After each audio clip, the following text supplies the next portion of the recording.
Hello viewers, Radhe Radhe. নতুন কিচেনের পক্ষ থেকে সবাইকে স্বাগত আজকের ব্লগে।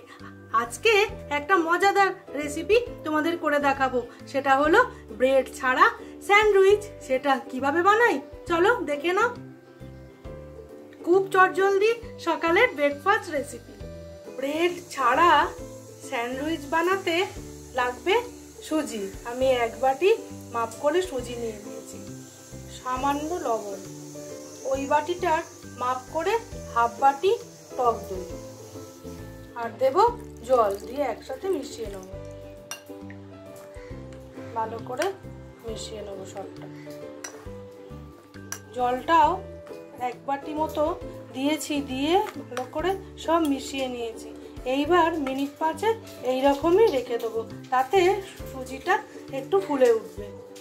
আমি এইরকম একটা কানা উঁচু ডিশ নিয়ে নিয়েছি, এইতেই আমি দেবো সুজিটা তেল মাখিয়ে নিয়েছি। এইবার দেখো সুজিটা ফুলে উঠেছে। এখান থেকে হাফ সুজি আমি একটা বাটিতে নিয়ে নেব। একটা বাটিতে নিয়ে নিয়েছি, এর মধ্যে ইনো হাফ দেবো। ব্যাস, সঙ্গে সঙ্গে মাখিয়েই ওই কানা উঁচু ডিশটার মধ্যে ঢেলে দেবো। তাড়াতাড়ি করতে হবে, এটা ঢেলে দিয়েছি, দিয়ে এটা ফ্ল্যাট করে দেবো। দেখো একদম সেট করে নিয়েছি। এইরকমই আমি একটা কড়াই জল দিয়ে স্ট্যান্ড বসিয়ে দিয়েছি, জলটা ফুটছে, এর মধ্যে বসিয়ে দেবো। দিয়ে ওপর থেকে একটা ঢাকা চাপা দিয়ে এটা ভালো করে ভাপিয়ে নেব। একটা ওপর থেকে ঢাকা দিয়েছি, এবার এটা কিছুক্ষণ পরে দেখাচ্ছি। স্যান্ডউইচের পুরটার জন্য লোহার কড়া বসিয়ে দিয়েছি, সর্ষের তেল দেব। ওই তেলে গোটা জিরে ফোড়ন দেব। ফোড়নটা ভাজা হয়ে গেছে, পেঁয়াজ কুচি আর ডুমো করে কাটা লঙ্কা কুচি দিয়ে দেবো। পেঁয়াজটা আর লঙ্কাটা হালকা করে ভাজা করব। এইবার এর মধ্যে সেদ্ধ করে জল ঝরানো আলু দিয়ে দিলাম। খুব সুন্দর করে এবার আলুগুলো ভেঙে ভেঙে দেবো। খুব সুন্দর করে আলুটা ম্যাশ করে নিয়েছি। এবারে নুন, একটু হলুদ আর গ্রেট করা আদা একসাথে দিয়ে দেবো। এবার সবগুলো একসাথে ভালো করে মিশিয়ে দেবো। নতুন কিচেনের রান্না যদি তোমাদের ভালো লেগে থাকে তাহলে প্লিজ চ্যানেলটাকে একটু লাইক, শেয়ার, সাবস্ক্রাইব করে আমার পাশে থেকো। আর বেল বাটনটা অবশ্যই প্রেস করে রেখো। আমি যা যা রান্না আপলোড করব সবার আগে নোটিফিকেশান তোমাদের কাছে পৌঁছে যাবে। পুরটা তো হয়েই গেছে, আমি একটু পাতিলেবুর রস গ্যাসটা অফ করে ওপর থেকে ছড়িয়ে দেবো। তোমরা দেখলেই বুঝতে পারবে। এই দেখো একদম হাতে আর একদমই টেকছে না, তার মানে এটা রেডি হয়ে গেছে। তোমরা এই দেখো এটা ঢুকিয়েও দেখতে পারো। এই দেখো একটুও গায়ে লাগছে না, মানে এটা একদম সেট হয়ে গেছে।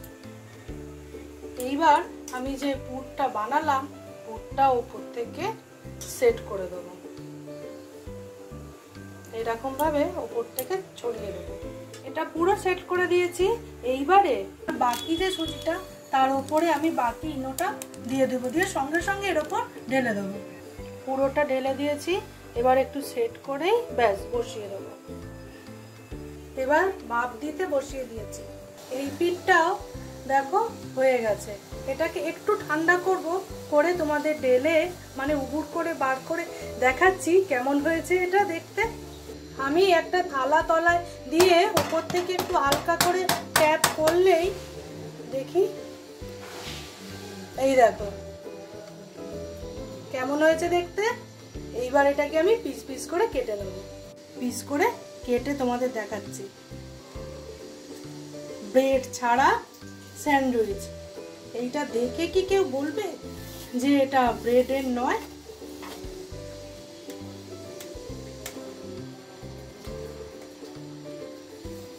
খুব সহজেই চটজলদি তোমরা বানিয়ে নিতে পারবে।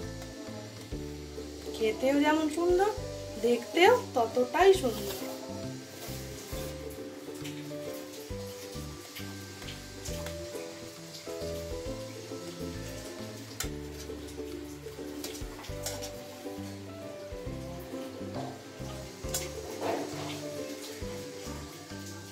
দেখো তো কেমন হয়েছে। এবার কাজ আছে, চলো সেটা করে নিই।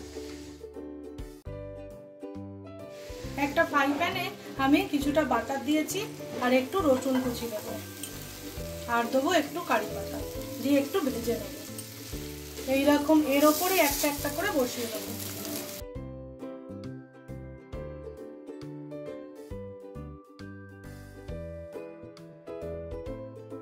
এক পিঠ হয়ে গেছে, উল্টো করে দিয়েছি, এইবার তুলে নেব, দিয়ে আমরা খাবো গরম গরম। আজকের রেসিপি এইখানেই শেষ করছি। তোমরা ভালো থেকো, সুস্থ থেকো, দুতুন কিচেনের পাশে থেকো, আর অবশ্যই পাউরুটি ছাড়া স্যান্ডউইচ বানিয়ে খেও। আজকের মতো টাটা।